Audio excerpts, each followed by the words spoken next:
Na-taste mo na ba? Kasi me, not yet.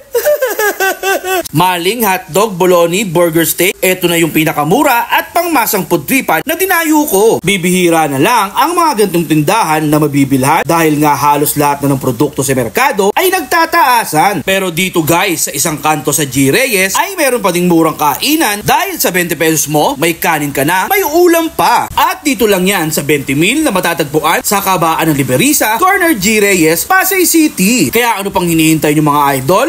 Let's go! At ayun na nga mga idol, napadayo nga tayo dito sa Liberisa Street, corner G. Reyes, Pasay City. At meron naman tayo na ispatang kulit na pudtripan sa halagang 10 pesos mga idol. May rice ka na, may ulam ka pa. So paano mga idol? Order na tayo kay ma'am. Let's go!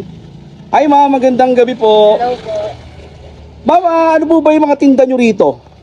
10 kanin po, 10 pisong kanin, tapos 10 pisong ulam.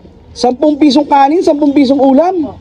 Grabe naman ma'am. Ano to ma'am, araw-araw po ba kayo nagtitinda rito ma'am? Araw-araw po, simula 6 p.m. po. 6 p.m. hanggang 3 a.m. 3 a.m. Ano po ma'am, daily po kayo? Daily po. Oh, sige ma'am, nakita ko ma'am, ang dami yung tinda rito. Ano po ba yung mga tinda nyo ngayon ma'am? Ito po, burger steak. Opo. 10 pesos din po siya. Tapos, scramble egg. Shanghai po. May Shanghai din. 10 pesos din po yun. Ang laki ha. Tapos may ham. Ham, Meron opo. din po longganisa, baloni, maling, tapos embutido po. Tapos may hotdog. Hotdog. Putlong, tsaka skinless. Skinless. Kasi may gulay pa kayo, no? May Baguio beans din po, tsaka sopa. Sopa, sopo. Tapos eto ma'am, ano to ma'am?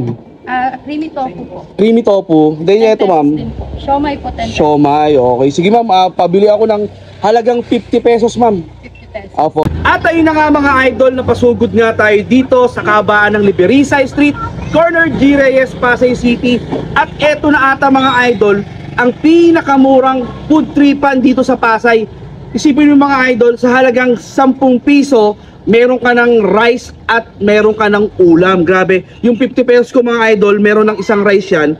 Then meron siyang 4 na ulam. Grabe naman yun mga idol. Hindi na ako mapagpigil mga idol. In order natin yung kanilang burger steak, lumpia, then baloney, and yung gulay.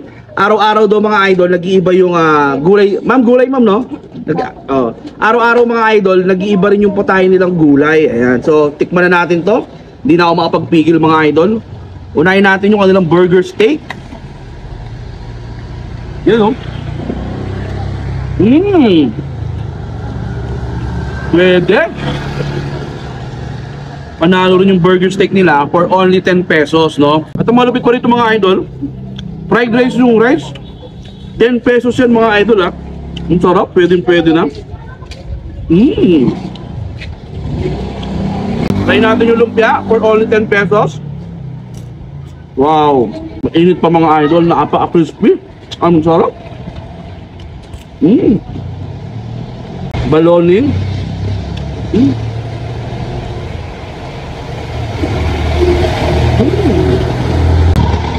Ano yung ketchup?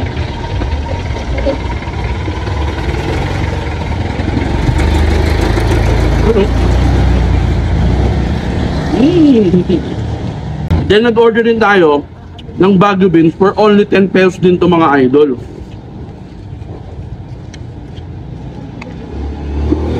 Baguio beans? Ang sarap ng pagkakaluto ng Baguio beans mga idol. Pakatas siya tapos malutong pa. Eh gusto ko yung mga parang hapkok. Panalong, ang sarap. Kaya sa mga followers natin na naghahanap ng budget friendly, punta na kayo rito sa 20 mil. Yung 50 pesos nyo, kung nagtitipid ka, may sukli pa yan pag kumain kayo rito. Open din na rito mga idol, 6 p.m. hanggang 3 a.m. Monday hanggang Saturday yung mga idol. Puntahan nyo na to. Ang sarap, panalo. So, paano mga idol? Uubusin ko muna to. Yun lang, finish na. Bye-bye!